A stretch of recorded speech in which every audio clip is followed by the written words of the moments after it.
Let us put aside the intriguing contrast between doctrine and reality and see what can be learned by examining the new era that is coming into view. Quite a lot, I think. The Times story on how the U.S. is exporting its free market values is celebrating the WTO agreement on telecommunications. One of its welcome effects is to provide Washington with a new tool of foreign policy. The agreement empowers the WTO to go inside the borders of the 70 countries that have signed it, and it is no secret that the international institutions can function insofar as they keep to the demands of the powerful, in particular the United States. In the real world, then, the new tool allows the United States to intervene profoundly in the internal affairs of others, compelling them to change their laws and practices. Crucially, the WTO will make sure that other countries are following through on their commitments to allow foreigners to invest without restriction in central areas of their economy. In the specific case at hand, the likely outcome is clear to all. The obvious corporate beneficiaries of this new era will be U.S. carriers who are best positioned to dominate a level playing field, the Far Eastern Economic Review points out, along with one UK-US megacorporation. Not everyone is delighted by the prospects. The winners recognize that fact and offer their interpretation in Sanger's words. Others fear that American telecommunications giants could overwhelm the flabby government-sanctioned monopolies that have long dominated telecommunications in Europe and Asia.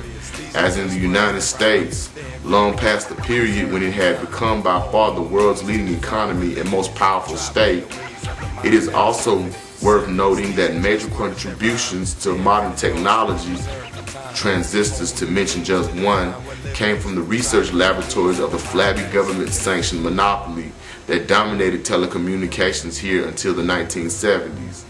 It used its freedom from market discipline to provide for the needs of advanced sectors of industry, generally by transfer of public funds, sometimes in indirect ways through monopoly power, unlike the more direct modalities of the Pentagon system. Those who cling irrationally to the past see matters a bit differently. The Far Eastern Economic Review points out that jobs will be lost in Asia, and many Asian consumers will have to pay more for phone service before they will pay less. When will they pay less?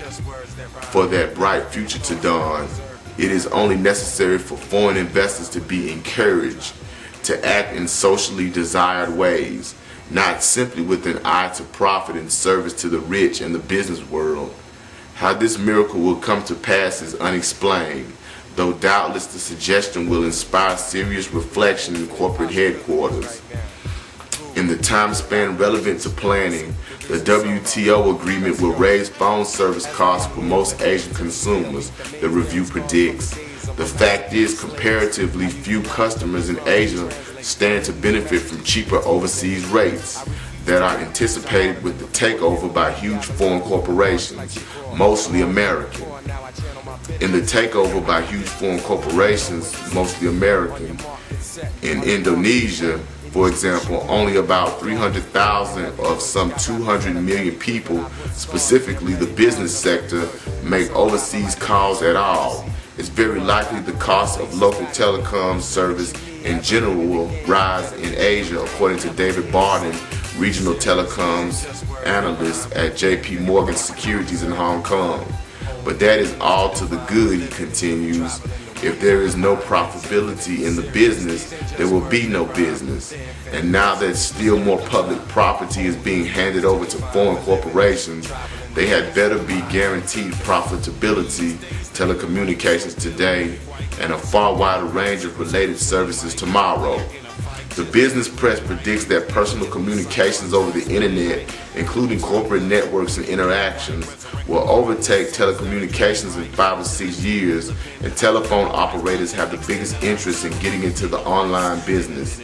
Contemplating the future of his own company, Intel CEO Andrew Grove sees the internet as the biggest change in our environment at present.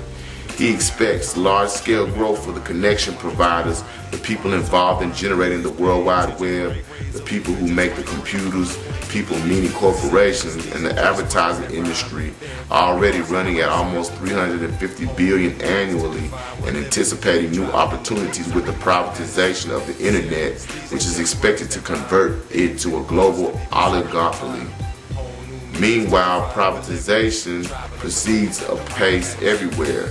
To take one important case, over considerable popular opposition, the government of Brazil has decided to privatize the failed company, which controls vast uranium, iron, and other mineral resources and industrial and transport facilities, including sophisticated technology.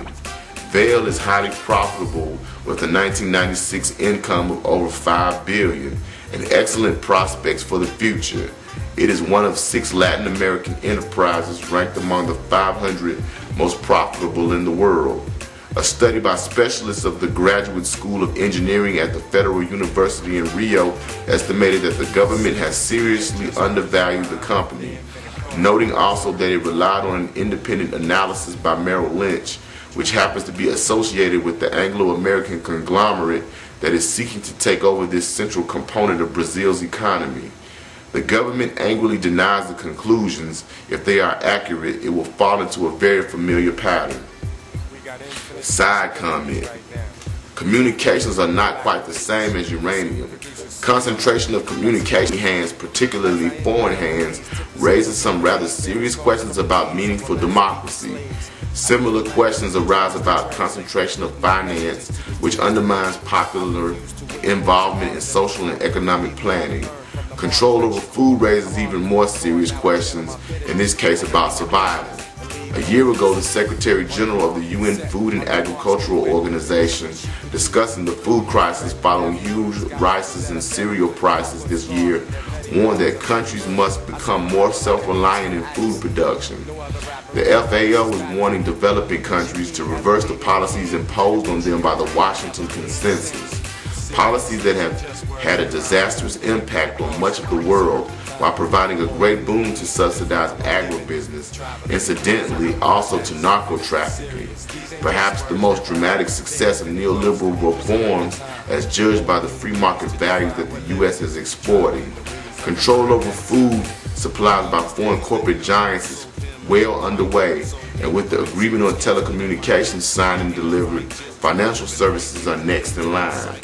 Summarizing the expected consequences of the victory for American values at the WTO are: number 1, a new tool for far-reaching U.S. intervention into the internal affairs of others; 2, the takeover of a crucial sector of foreign economies by U.S.-based corporations; 3, benefits for business sectors and the wealthy; 4, shifting of costs to the general population; 5, new and potentially powerful weapons against the threat of democracy.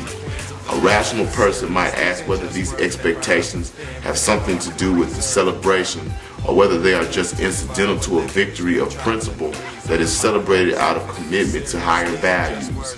Skepticism is heightened by comparison of the Times picture of the post-war era cited at the outset with uncontested fact. It is further enhanced by a look at some of history's striking regularities.